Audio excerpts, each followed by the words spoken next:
Comment changer une émotion? Comment changer une émotion? On se le cachera pas, si tu veux la changer, normalement, c'est pas une émotion positive, c'est une émotion...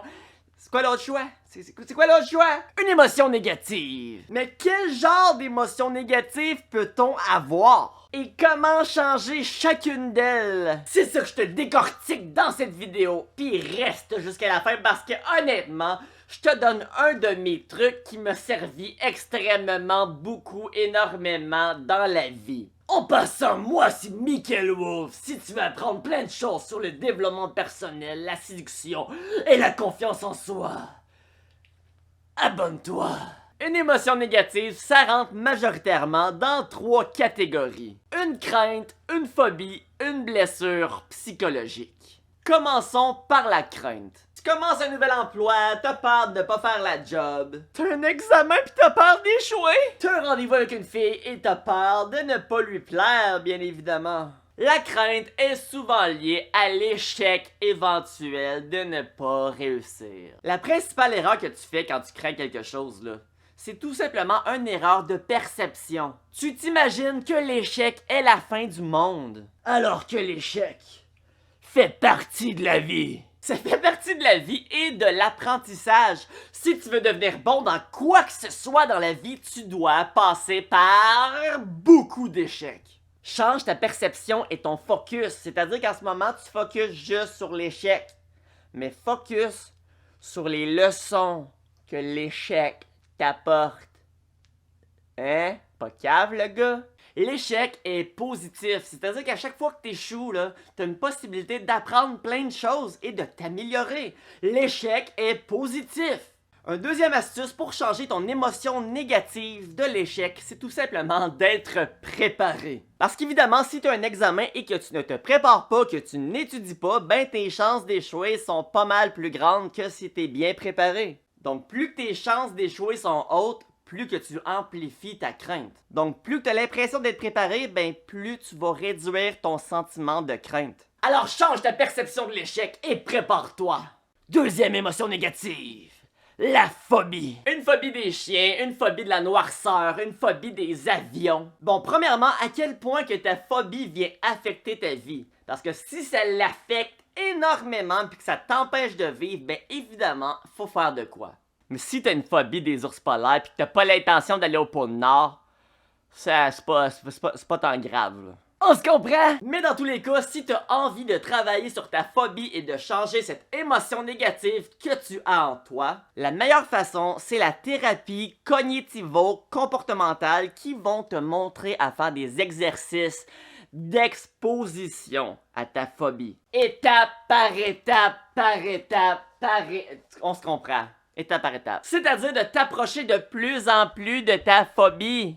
Juste à temps que t'en aies plus peur. J'ai déjà fait une vidéo sur les phobies, alors je vais pas trop m'attarder sur le sujet, mais si tu veux la voir à la fin de la vidéo, je vais la mettre dans mes suggestions. Rends-toi à la fin, tu vas la voir. Mais en gros, si tu as une phobie des chiens, admettons que je te mets dans une cage avec 3 pitbulls, ça va juste te traumatiser, ça va aucunement t'aider. La technique d'exposition va faire en sorte que tu vas décortiquer ta phobie étape par étape en ordre croissant de peur. Par exemple, en premier, tu vas regarder des photos de bébés chiens. Est-ce que ça te fait un petit feeling de peur? Si oui, continue. Éventuellement, tu n'auras plus peur de regarder des petites photos de bébés chiens. Après ça, tu regardes des vidéos de chiens. Après ça, tu vas voir un vrai chien dans une cage. Ça fait peur! Après ça, le chien sort de sa cage, par exemple, avec une muselière attachée. Après, tu le détaches! Un vrai fou! Ainsi de suite, tu apprivoises chacune de ces étapes et éventuellement, tu vas être capable de même flatter l'animal sans avoir peur. Et à partir de maintenant, tu n'auras plus peur des chiens. C'est comme ça que tu apprivoises une phobie. Bon, troisième émotion négative, la blessure psychologique. Tu t'es fait laisser par ta blonde, voire même tromper. On t'a intimidé à l'école. Tes parents t'ont dit qu'ils t'aimaient pas, qu'ils t'ont jamais voulu. Pis t'as adopté. Mais pourquoi ils t'ont adopté s'ils te voulaient...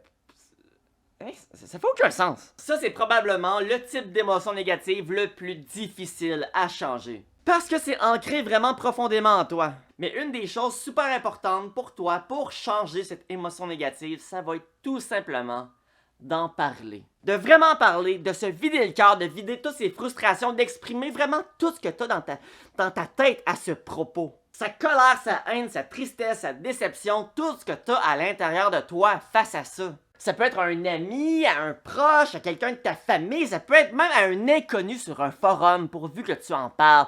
Tu peux même en parler si tu veux à toi-même dans le miroir, mais parle-en. Ou idéalement, ça peut être à un psychologue avec qui tu vas créer une relation thérapeutique. Mais un des meilleurs trucs que j'ai appris dans ma vie, c'est de me mettre dans les souliers de l'autre. Mets-toi dans les souliers de celui qui t'a fait du mal.